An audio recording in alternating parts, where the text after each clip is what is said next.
everybody. You've got GAAS, the great American auto scene, the auto show you want to watch. Hey, we're here tonight with a big, full audience of people. No, in studio we have a group of people. We have our normal nutcases such as Anna Octane. How you doing, Anna? Zoom, zoom. I'm doing great. Oh, you're doing good. Thanks for having me. I didn't, but that's another story. Bruce Barker at the controls. What did he say? Good to see you, everybody. Yeah, good to be joining you. And special guest in studio tonight is Randy Kerdoon from KNX 1070 Radio and Talking About Cars. I came in for water. I just happened to notice it's here. So yeah. Thanks. Good night, everybody. It's been great seeing you. Wait, don't drink that. Yes. It's cooling. All right. Whoa. We've got some great stuff going on for you tonight. We're going to be talking about Barrett-Jackson. And if time permits and the callers let us, we're going to be talking about the GTO, the famous Pontiac muscle car developed by John Z. DeLorean, kind of covertly, and it worked. But right now, what you been up to, Anna? That much. You once again, such an exciting life. Once again, that pre-show meeting is paying benefits. You guys should have been here for We used all our was said material before. already. Yeah, before we went live. So this is how a Okay, show is I know done. what I did. You did? I know. I'm glad you know. I'd be worried if you didn't. I actually. still know what you did last We summer. won first place at the Grand National Roadster Show with our pedal car tribute to Bill Hines. Well, that's cool. That was Yay. impressive. Yeah, that was very And that was impressive. a neat car. And you also had an effigy of Bill in the car, didn't you? Yes, we made a paper mache doll of him. Was effigy the right word? Effigy? Effigy, I thought because it I was think something I don't else when I know. hear the word I effigy. thought it was a love token. A love token? Okay, And let's then we go with gifted that. it to the family. Okay. Yeah. Okay. And I heard Peg won a class award. Yes, my wife won a class in street rod sedan. Yay! With her 46 So the First girl- class. We rocked it at Grand We did, National. we did. Fun show. It was a great show. Randy, what have you been up to? You and I were traveling a little bit. Well, that's the thing. I think the show is all about what we've been doing the Yes. last several weeks. And, well, not all, but part of Well, it. the stuff when we were together, I suppose. Frankly, I'm not all that interested. That's another channel that you have. Yeah. So I don't want to get into that. But I think, we've had some fun. We went down to Arizona, Scottsdale, for the Barrett-Jackson auctions with the idea that we'll do some stuff there. We'll go on to other auctions. We never went to any other auctions. No. But we could have. But it was a lot of fun because we had a chance to see some great cars, had some adventures. And what was fun, talking about cars, which you can hear on radio.com and iTunes and Apple Podcasts, which I always thought was the same as iTunes, but also KNX1070.com. We always say everybody has a car story. So one day we decided, hey, let's just find out if everybody literally has a car story. And we started walking up to people in the place and started asking them, and we got some great stuff. Oh, yeah. We ran into so many people that was amazing. You're talking to the guy who's walking around in a T-shirt, Levi's, and nothing, really special about the clothing. I mean, it was a worn-out T-shirt.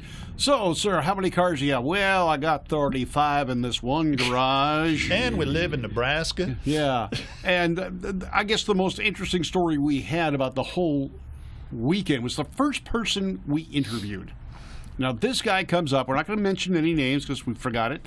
But he had a Oldsmobile. Oh, that guy. Oh, gosh. An Oldsmobile I don't know diesel. I don't think we 98. ever knew his name. No, I think we were smart enough not to ask it after what happened. Okay, go but ahead. Randy interviewed the gentleman. His interview has been live on Facebook. If you search through Randy Kerdoon, it's there.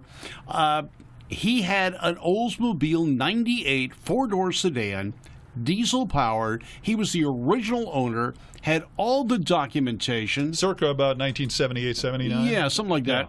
And Randy and I are looking at each other going, this is an Oldsmobile diesel. It's the car that almost single-handedly killed the diesel market in the United States.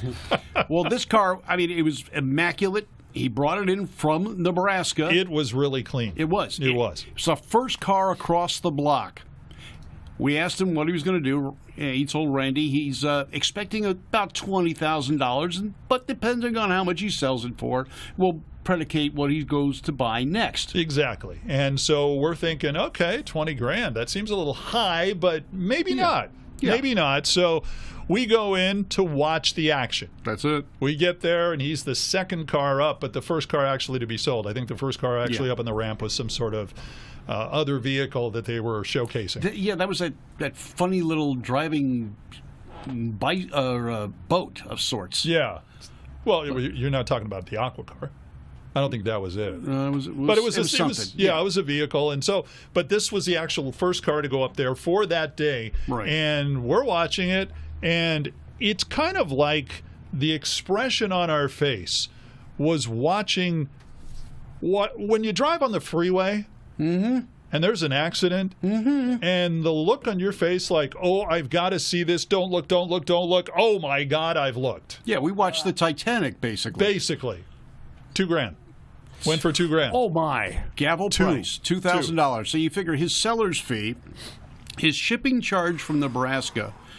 This guy basically brought his car down there to give it away because he didn't get any money out of this thing. Is it possible? And I don't know this to be true, but I've heard this is done. Is it possible that somebody offered $2,000 and basically he bought it back? If I were him, I probably would have when it stalled at $2,000. Yeah, his wife was probably running around going, Please, don't. Yeah, I mean, and now that's bad enough when you're expecting 20 and you get 2. Right. But the next car was definitely insult to injury. It was a Pinto. All right, now Pinto, this was a very nice Pinto, by the way. It was grabber blue, white top, roof rack, sport back. And the roof. decal that says Ralph Nader Special right there on the side. I mean, it was a beautiful car. It looked like it just came off the showroom, and it bid to, I believe, $16,500. $16,500 for a Pinto and $2,000 for an Olds 98. So in review, you just lost your car for $2,000, and a dude shows up with a Explosion Special Pinto, which looked awesome, by the way. It was gorgeous, and it sold for $16,000. Yeah, and the guy with the Pinto is probably going, all right, I'm going to buy a Corvette now, and the guy with the Oldsmobile is going, all right, I get to buy Matchbox cars. Yeah. But that's still action. That's still fun. Because you never know what's going to happen. Yeah, it's true. But when you're expecting 20 and you get 2, it's no longer action. It's depression. And I don't know if they showed that actually on the Barrett-Jackson broadcast. Don't know. If a lot of us will listen, and I know I go through it as well, to sit there and catch the drama. Yeah. The excitement. This was drama. Yeah, this was the opening. Now, all morning we watched them selling memorabilia. If you've never been to a Barrett-Jackson auction, it really is, and I don't want to say carnival, but it is an exciting spectacle. And the first half of the day is nothing but memorabilia. Posters, gas pumps, neon lights. They had hundreds and hundreds of these on display so you could look at them beforehand, and then a little tag on them that says what day and what time they would approximately come across the block. And we were watching, for example, a Goodyear sign. Neon sign, very nice sign. They said it was unrestored, but it was in perfect condition, and it's bidding to $4,000 or $5,000. Right, petrol memorabilia. Yeah, Some of those signs are porcelain. Yeah, exactly. And we were watching people just bid these things up and snap this stuff up. But then shortly before the cars would come on, the seating would start to fill. And it didn't matter what day it was. Randy and I, we went early. We didn't want to be there for the big crowds at the end of the week, but it was still packed. And it got busier and busier each and every day. We got a little bit of rain, but everything was under cover. We had, 5 or 6 tents that were as big as a football field. Yeah. And cars underneath, 4 deep. Right.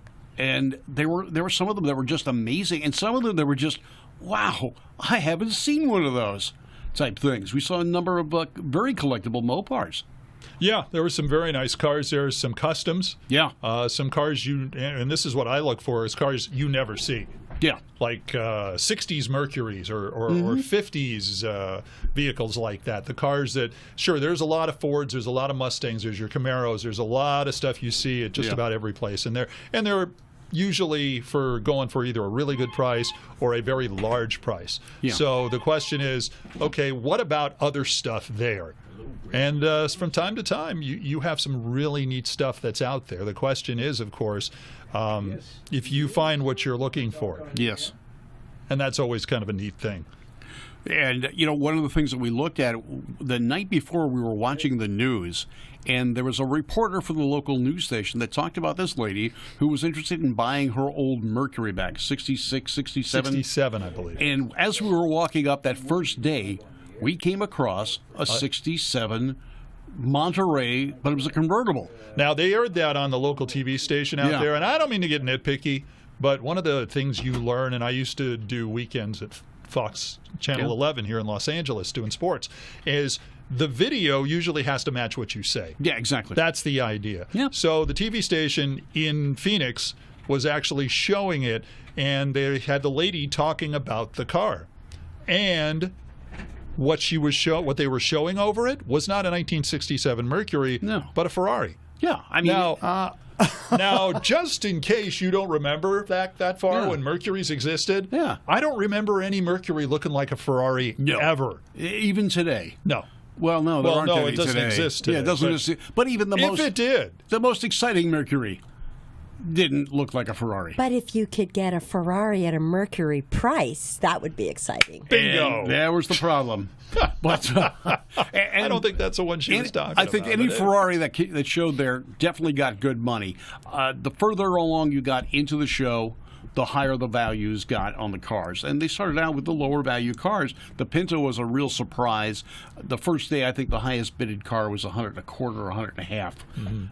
And there were some really nice cars. One of the things that, although everything looks restored on the TV set, they are not. And in the case of the Mercury we saw, that had tears in the roof. It had been used as a braille parking method at one point in time. Yes, And true. and no offense to anyone on that one, there wasn't a straight piece of sheet metal on it. It had all been touched at one point in time by something or other.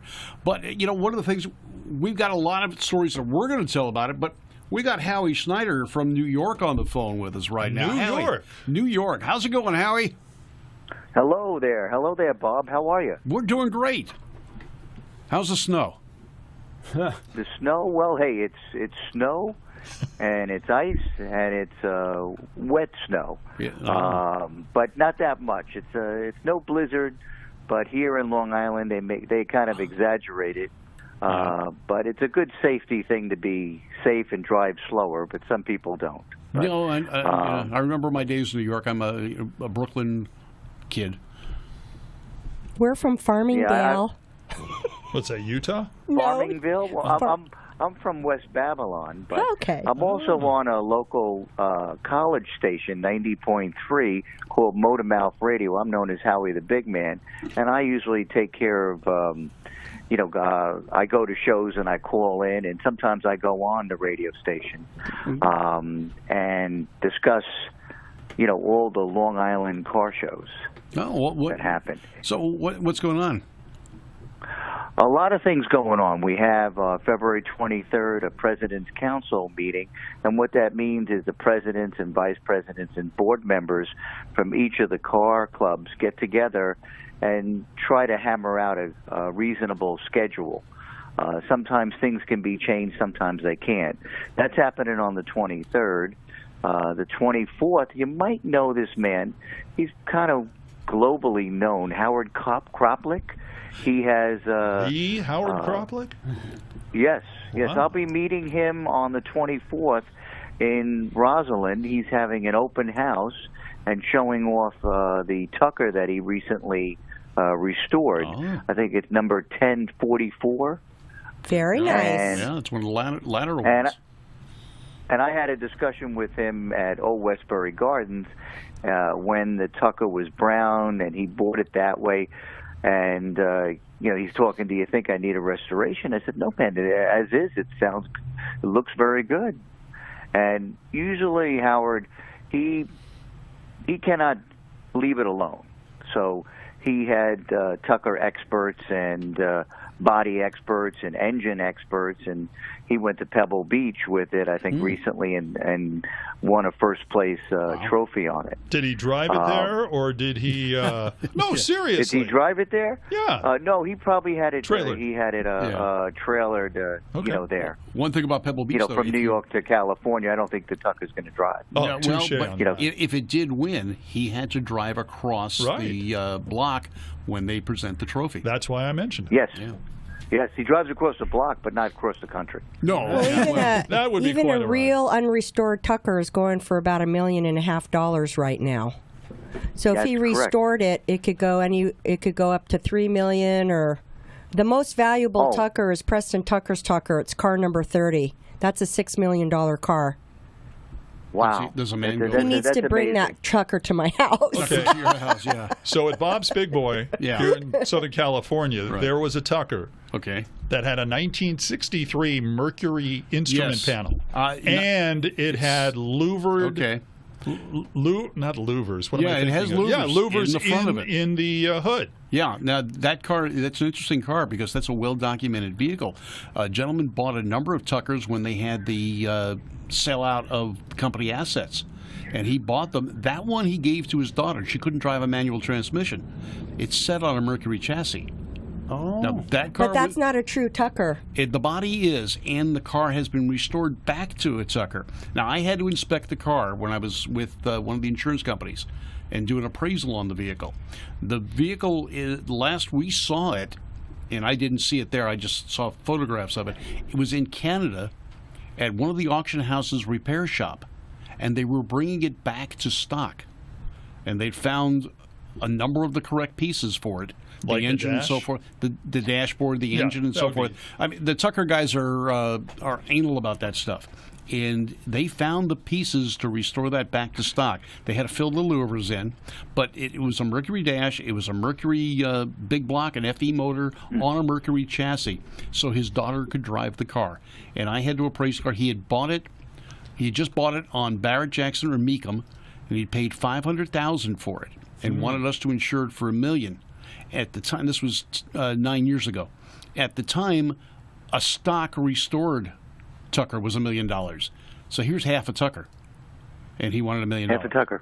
Yeah, Wow. it was a Tucker body. And the moral of the story is thou shalt not molest a Tucker. Especially with a Mercury I agree. dashboard. And a true Tucker needs a Tucker chassis and a Tucker engine. Otherwise, Right. it's not a Tucker. Well, what we found was the guy was also a car dealer, Oh. and this was a flip. So he had to be a car dealer. He Yeah. was mixing and matching. Well, You know, it was a gypsy Tucker. well, the guy who bought it on eBay Gypsy Tucker. or through the auctions. As a matter of fact, it was eBay. He bought it on eBay for $500,000. He was flipping it. But what we found out, we Wow. had 20 cars of his insured, and he was a used car lot. We were insuring his inventory. So we quickly pulled the insurance from this gentleman back in the day. So tell me something, Howie. Barrett Jackson, Meekum, all the auctions go back to the east as well. Have you been to one of them? Yes, I have. I have been to the one in Florida when I was visiting my mom about probably I would say about four or 5 years ago. I have some friends that work for Barrett Jackson, so with their help, I got in and got a VIP pass and enjoyed it thoroughly, and did kid around with my wife, about raising my hand because she saw me on television, and I said, "Yeah, I'm ready to raise the hand, hon. I hope you got the money, Yeah, there you go. Yeah, And, I'll wave at you, but it's going to cost you. Oh, absolutely. Usually they like you to have pre-register with them you and have get to. a paddle, and a paddle is $30,000. A paddle. Yeah. And they usually like to have a bank authorization. So I basically I can do better in the local area when I'm looking for a vehicle Sure. than buying it at the auction and then paying fees. So I went there for the pure entertainment. Sure. And I've been doing this a long time. I've probably been in car clubs for probably 25 years. I'm currently a vice president of a Cadillac club of Long Island, formerly the Long Island Dreamboats. and I'm in also a Buick club and in a Pontiac club, but I only tell my wife 2. I don't want to push her over the edge. That's probably a good thing. Having a wife not on your side is usually a good thing, especially if you don't want to like sleep in the garage. Yeah, that's always a good thing. Or sleep in the camper. You buy the camper. Exactly. Or all my friends say, you're gonna be using that. You're gonna be sleeping in that. Or sleeping in the Tucker, and you never want that to happen. Trust me. Right. No, you don't want that to happen. No. Well, thanks for calling in and sharing your Tucker story. Just don't buy one on eBay. Yeah, and Howard, if you would, private message me with your address, if you will, because we're going to do a drawing later on for one of the GAAS or talking about car hats, and Anna Octane is wearing the GAAS hat and holding the talking about cars hat right now. I would love to have one. I would love to have one of them. All right. All right. Private message me with your address, and we'll be drawing later tonight. Thanks for calling in. We've got to make a commercial break. Thank you. Take care, Howie. Happy motoring. Thank you. All right, Great American Auto Scene. We're going to be right back.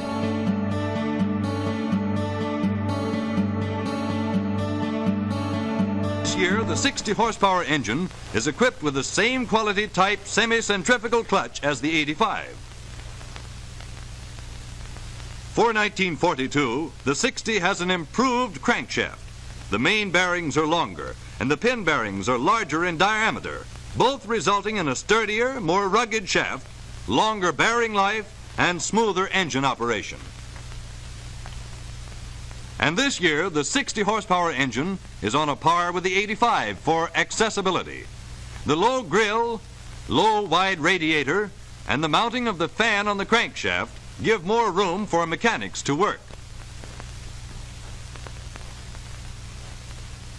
Improvements all. Changes and advances that set a new standard for the low-price field. And remember, these many new improvements are in addition to the proved Ford features that have set the tempo for motor car progress in the past. Every one of these features and improvements are to be found on each distinctive body style. The deluxe four-door sedan, roomier than ever before. The deluxe two-door sedan. The deluxe coupe. The deluxe business coupe, a brand new body style this year. And the new deluxe convertible club coupe. The business coupe has a divided seat back that pivots forward to permit easy access to a big compartment for luggage or salesman's samples. When this space is not used for luggage, 2 additional passengers can be carried on the small auxiliary seats that fold down from the sides. These seats make the business coupe a 5-passenger car. The 1940 Deluxe Convertible Club Coupe has a vacuum-operated automatic top that can be raised or lowered with a movement of a knob conveniently operated from the driver's seat. This costly feature is regular equipment, not an accessory at extra cost. Another outstanding example of the Ford ability to provide high value at low price. And here are the new lower-priced Ford cars for 1940. First, the 2-door sedan. The 4-door sedan. If that light's not on. The coupe, with plenty of room for 3 big passengers. And the business coupe. Like the deluxe, this car has 2 small folding seats for extra passengers. Here are the cars for those prospects who demand a lot of car at a low price. They are available with either the 85 horsepower engine or with the 60 horsepower engine at a much lower price. From this brief review, you can see that in 1940, Ford again has made tremendous strides in automobile design. 22 improvements, every one of them carrying a big sales appeal. The big job now for every Ford salesman is to see to it that every prospect knows about these new improvements, as well as the time-proved features of Ford design. At announcement time, you're going to meet more people than at any other time in the year. Let's start carrying the ball on announcement day and keep it up throughout the year. Contact, demonstrate, sell the big new car with the big appeal. It's Ford for 40.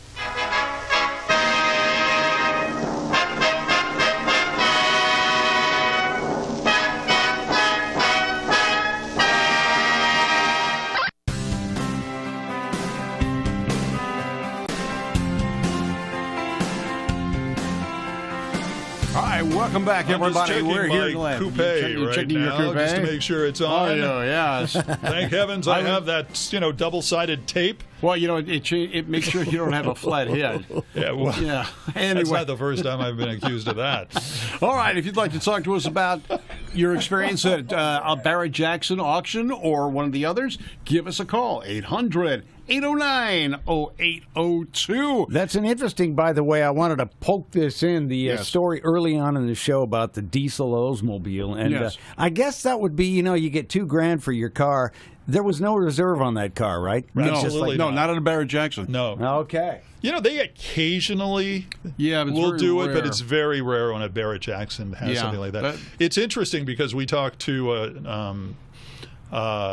John Cramen Yeah. of Mecum. Yes, we did. And we talked to him at the recent Dr. George show in Las Vegas. We had him up there. no, and we weren't chatted. in Las Vegas. I'm sorry, at Palm Desert. I know we were in Las Vegas. Somebody was somewhere. You were in Las Vegas. For yes. SEMA. That's Yes. something else. That's another story. That's We don't another talk about story. that because what happens in Vegas stays in And Vegas. you weren't there, so I'd have to talk to myself. And that would kill the listenership. But anyway, it may be killing it now. I don't know. we don't know. So, at the Dr. George show in Palm Desert, John Cramen talking about the Mecum way of doing things. And I'm not saying which is better and which isn't. Right. To me, they're all the same, and it's a lot of fun. But they do something, and the bidding goes on. Yeah. And so if they get to a part where they're not getting the money they want, you can sit there and actually keep it going, take a pause, go to the next car. And then I asked him, well, how does that process work? And he detailed basically that people can go up and they could talk off camera and deal with that kind of thing at a Mecum auction. And that way, if there's a car somebody there likes or somebody who's doing it over the phone, Right. you can actually bid that way. And it to me is kind of interesting because you can compare the two and see the different ways that it's done.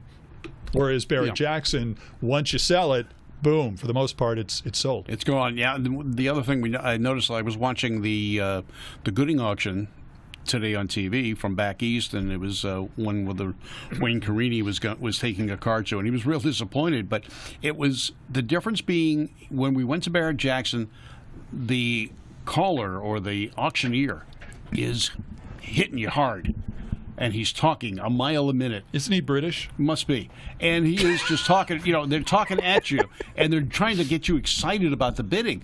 Watching the Gooding, it was like, well, sir, would you like to bid on this car? They're polite. It is a very nice car. Right now, we have a bid of $500,000. Would you like to up it? It is a very nice Volkswagen Beetle. I like the part where they say, then, someone who really is worthy of such a car like this would double the bid right now, unless you're not. And then it's like, what, Jewish guilt? What the heck? When did that happen? We are not worthy. We are not worthy.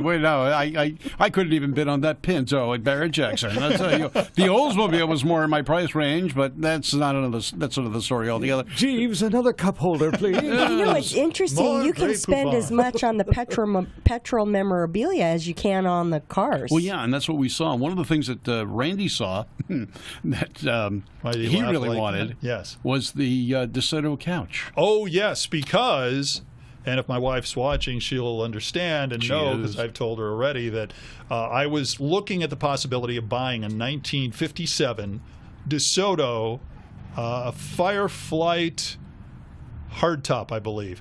And it's the one with the Huge wings. It's got huge wings. It was one of the forward look cars. Yeah. One of the first ones that Dodge put out there, or Chrysler put out, and they all had these incredible wings. And that was the one that eventually led to the ones General Motors decided to put on their cars in 1959 and along the line. So I'm looking at this, and while I'm deciding, I see the tail end of a couch, and we've all seen them. There are basically somebody cut the tail off a car, Yeah, the stuck a rear couch in the quarter trunk panels. area, and it looks really cool. Well, they did that to a DeSoto. Yeah, which was unusual. Yeah, and I posted that, and I thought, gee, decisions.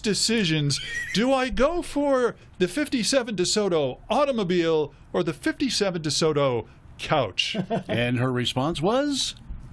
The 57 DeSoto taillight. That's all we could afford. So I find the taillight now, but we're working on that. We're working on that. Because I've got the listing here. That couch sold for $28,750. Seriously, The couch. The that car was more was than half the the car. price. That car was less than half the price of that. Well, and think of all the parts you could have gotten off that couch. You know, the taillights were functional. Oh, it was gorgeous. I mean, that thing, it was, if I remember correctly, it was red. And it was, wasn't it? I'll find it. You'll find dark. it. Well, Do you Bruce has already know got it. There is Oh, a do you? Lalique radiator mascot called the Lalique? Fox that is worth $100,000 just for the radiator mascot. Really? You can Really? collect anything. You just don't need the car. Well, we're talking about mascots like that. If you go to the Merle Norman Museum here in Southern California at yes. San Silmar, they have a whole collection of hood ornaments. Now, many of them are Rolls-Royce, and what they have, which is really interesting, each Rolls-Royce mascot or hood ornament is individually made. They're not made from a mold that you can readily pour the metal into and get it out. They're carved out of wax. It's called lost wax casting. And they make the mold around the wax. They pour the molten metal in. The wax burns off. And when it cools, they open up the mold, and there is your new hood ornament or mascot. Which is a sculpture. Yeah, it's a sculpture. Starts out as a wax sculpture. So they've got craftsmen, and that's one of the reasons Rolls-Royce costs so much is because they got some stupid guy carving wax.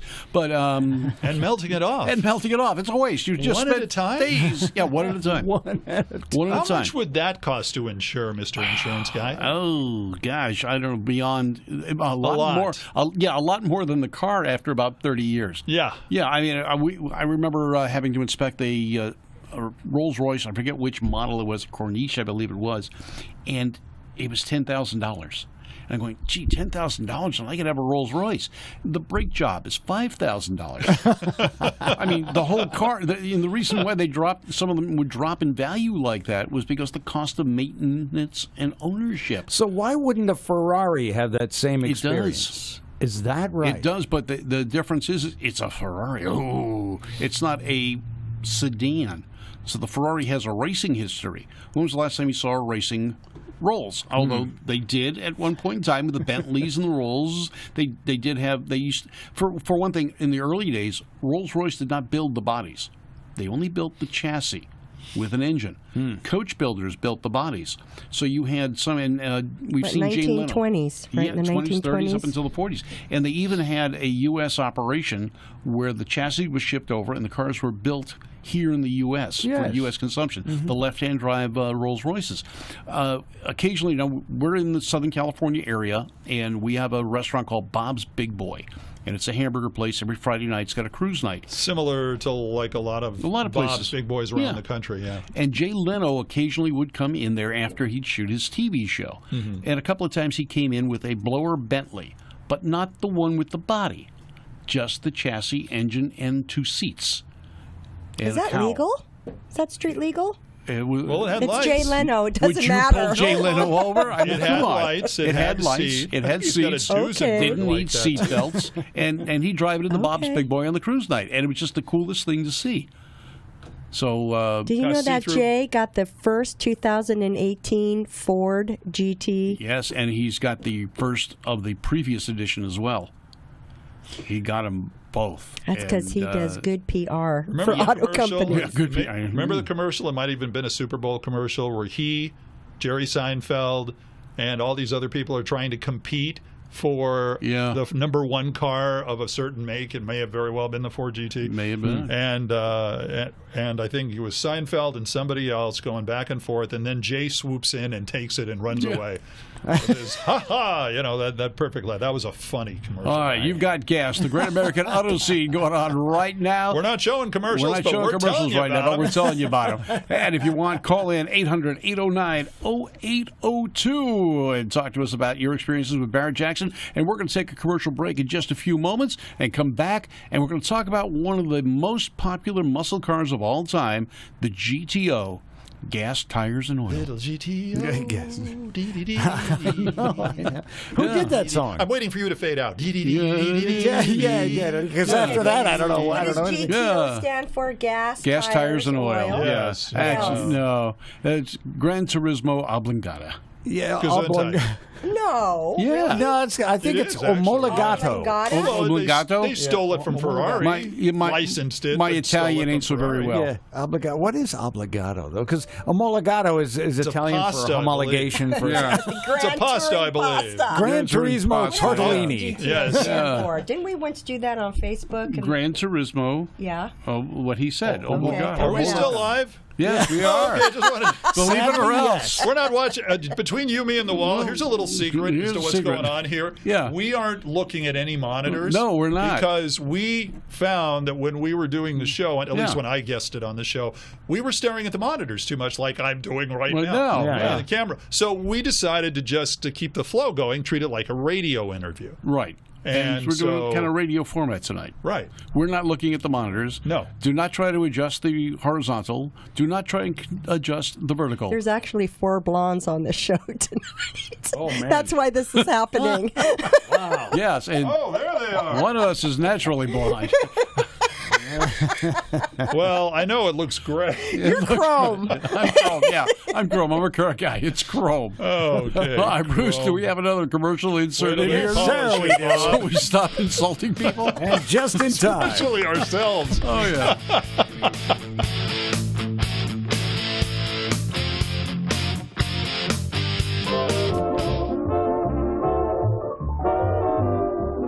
Futuramic. It's a brand new word for dramatic design of the future. As architects will tell you, futuramic design combines beauty with utility. In houses or in automobiles, futuramic design means styling with a purpose. The new 1948 Oldsmobile is the first of the futuramic cars. It's designed for utmost passenger comfort and maximum visibility, as well as for smartness and style. And with GM Hydromatic Drive, there's no gear shifting, no clutch pushing. Just step on the gas and go. The smart way, the futuramic way, the Oldsmobile way. Mommy, will the thunder make us late? Don't worry, we'll be on time. With the flick of a switch, American Eagle lets you shift on the fly from two-wheel drive to the sure-footed traction of four-wheel drive. Because sometimes security is the most important thing your car can give you. They wouldn't have missed this for the world. When nature makes it rain or snow, fight back. Make it Eagle. The beloved Beetle, once the lowest priced car in America. Dependable, basic transportation, but homely. Then it went away, leaving an emptiness in the hearts of America. Until the beloved Yugo, lowest priced, dependable, basic transportation. All we've said about the Beetle is true for the Yugo, but it isn't homely. The Yugo, at $39.90, it's the road back to sanity.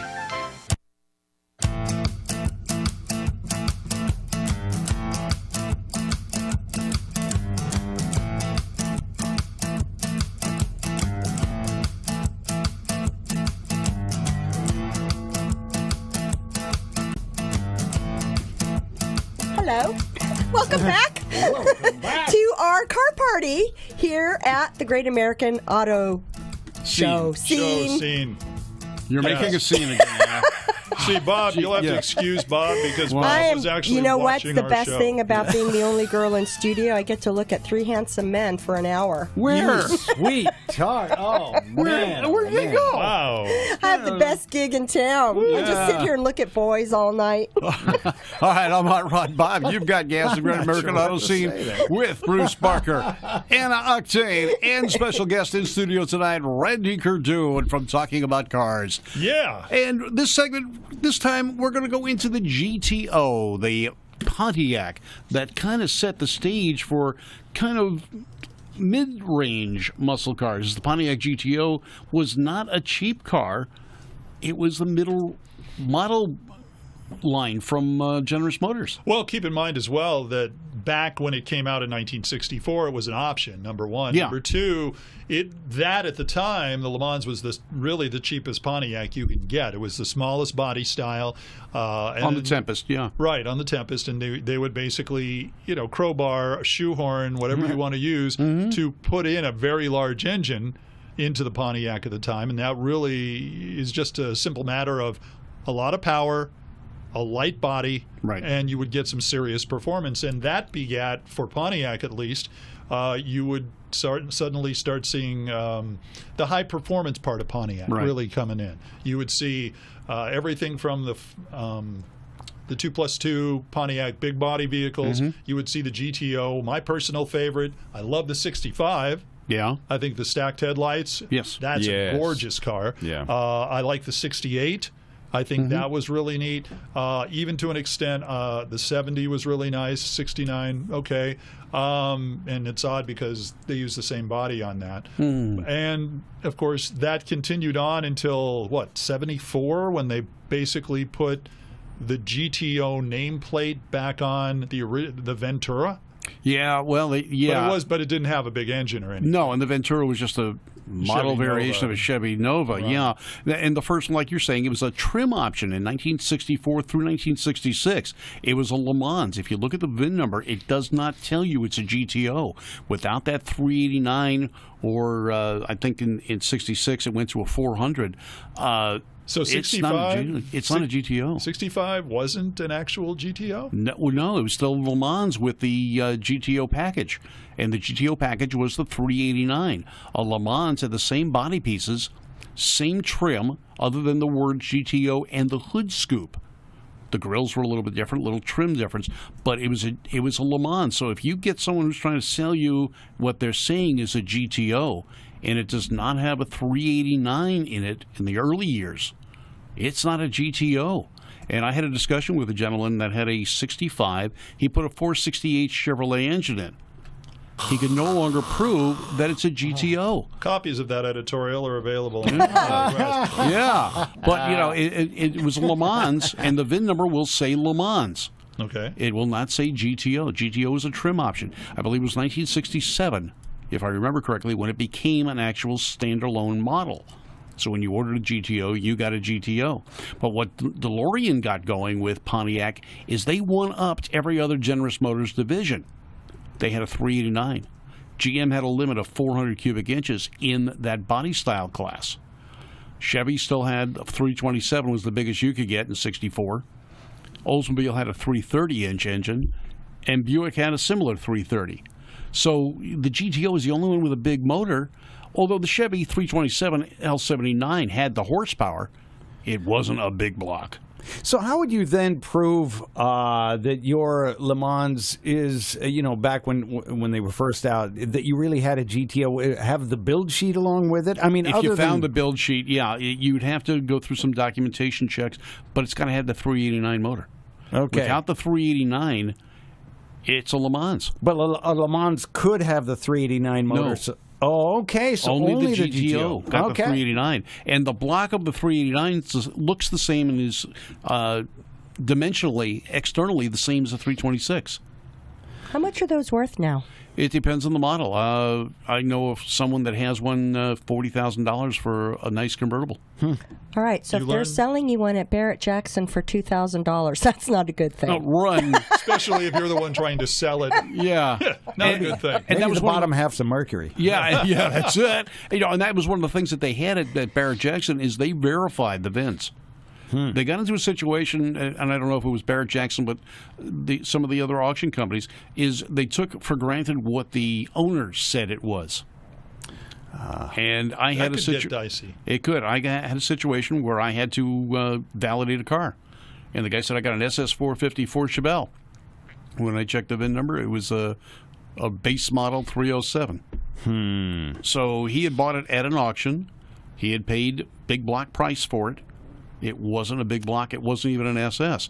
And the problem with some of the General Motors cars in those years, it did not indicate which engine or the detail of the body.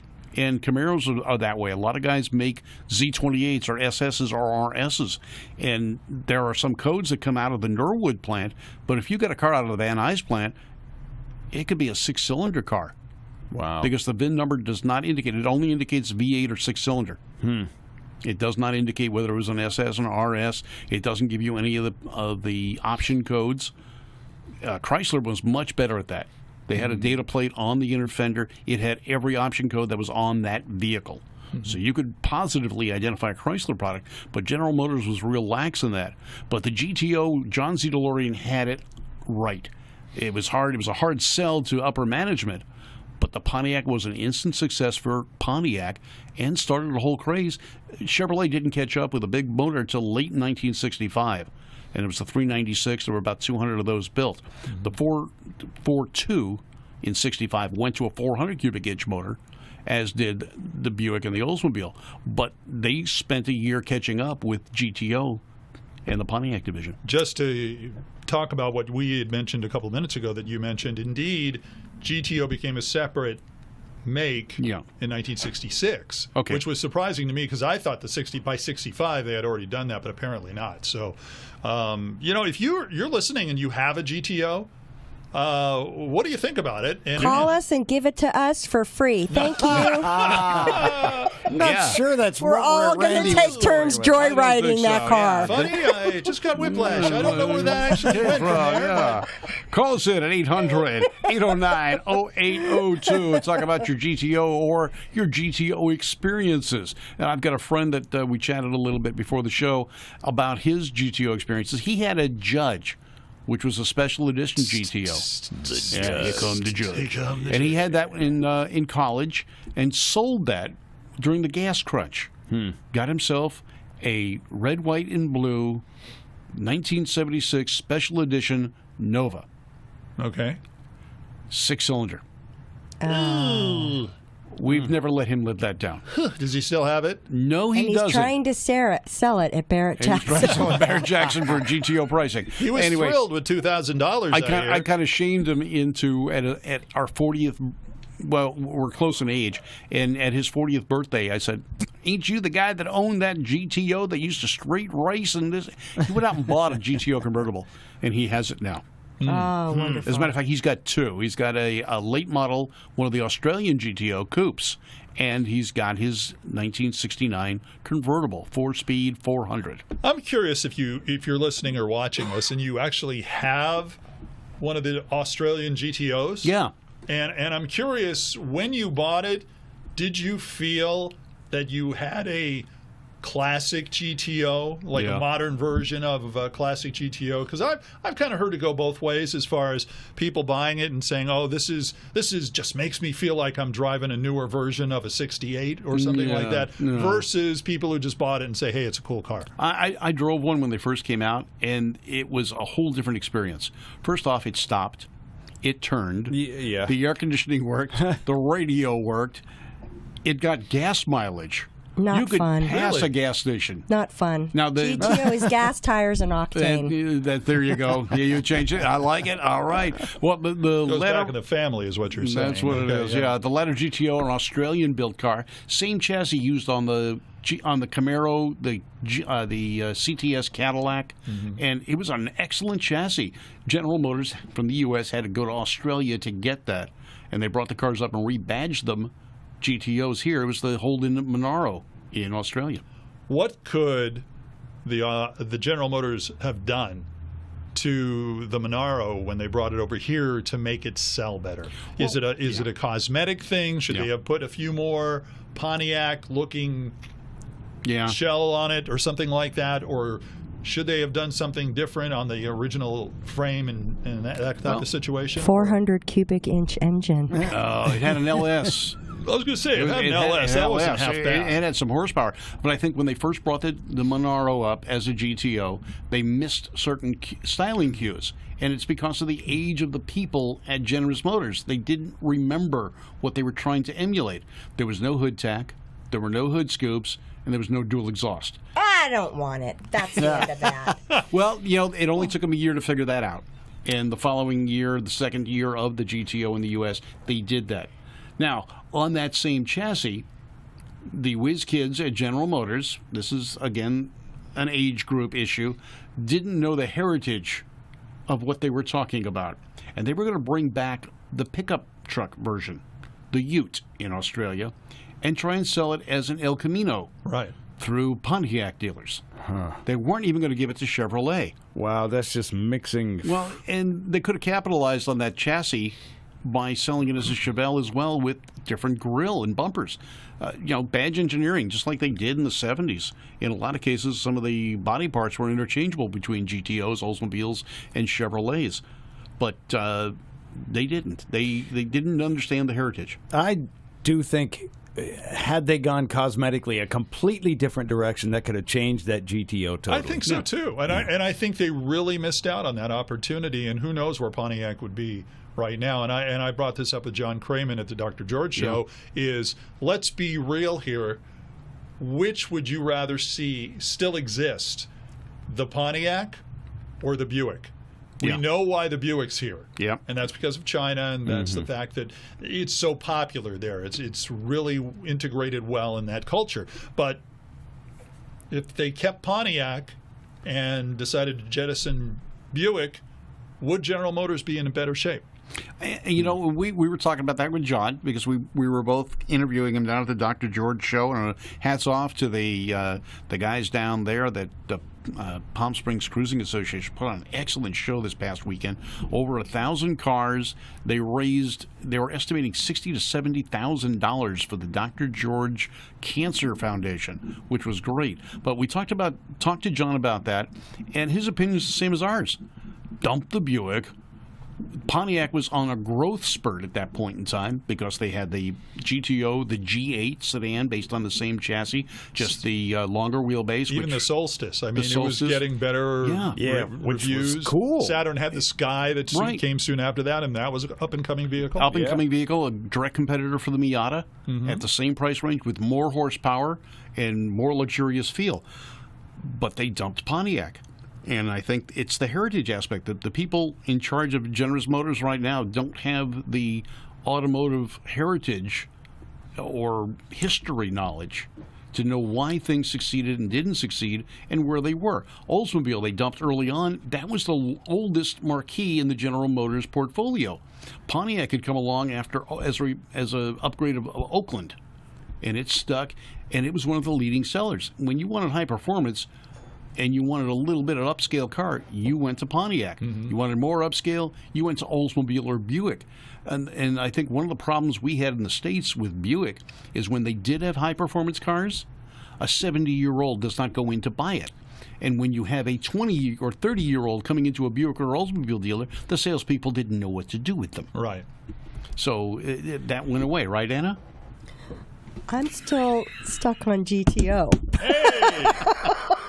I'm stuck on GTO, you know and what? GTO stuck on me. When I was 17 and I was going to Hollywood High. Should we know about this? Yes. My friend Jay had a 1967 Mustang GT350, and he wanted to sell it to me for $3,000 because it had a manifold leak and he didn't have the money to fix it. And I went home and I said, Mom, I need to buy another Mustang. And she said, no, honey, we don't have any room for it, and it just went bye-bye. You didn't bring up the manifold leak? That didn't help sell it? You could have retired. No, now. It was on a 4-speed and everything, fold-down rear seat. It was white with the blue stripes. Blue stripes. And I'm still in love with the cars that I grew up in high school with, and I think that's a big draw for people at the auctions with the muscle cars. And we talked to John about that, They grew up with them and they love them and still want them. The baby boomers are not buying, they're selling. Right. The people that are buying are younger. They want to buy the cars they remembered when they were growing up, and those are the muscle cars and newer. So the hot rods, the Model A's, the 32s, they're not necessarily decreasing in value in some cases, but they're not increasing in value. And there's kind of a fire sale on those. We saw the muscle car era. Those cars were going for big dollars. Whereas you bring up a 29 Ford Hot Rod, which would sell for $30,000, $40,000 a few years ago, and 20 is squeaking it out right now. But doesn't the pricing always go in cycles, though? It does, but in this case, it's the baby boomers getting out of the market. They've retired. They want Ferraris now. No, they're downsizing. Yeah, I think they're downsizing a little bit. I mean, you've got people who, and we've talked about this before, where you've got guys who have 15 to 20 cars. Yeah. They want to knock out about 5 to 10 of them keep the ones they like. And those are the cars that are in your 50s or 40s. You're around that era. So the good news is for some of us who remember the 50s and 60s and to some extent even the 70s, those cars can theoretically be had for a better price than before because there's a bunch out there. Yeah. Still. Yeah, and that's what's happening, and the market has become more reasonable for those cars. The problem is the buyers of those cars are fewer, and they're collectors. Yeah, and these cars are getting stashed away. And like I said, when Randy was talking to people out in the hallways there at Barrett-Jackson, we came across guys with, I got a 100,000 square foot garage, and I got 90 cars in there, and wow.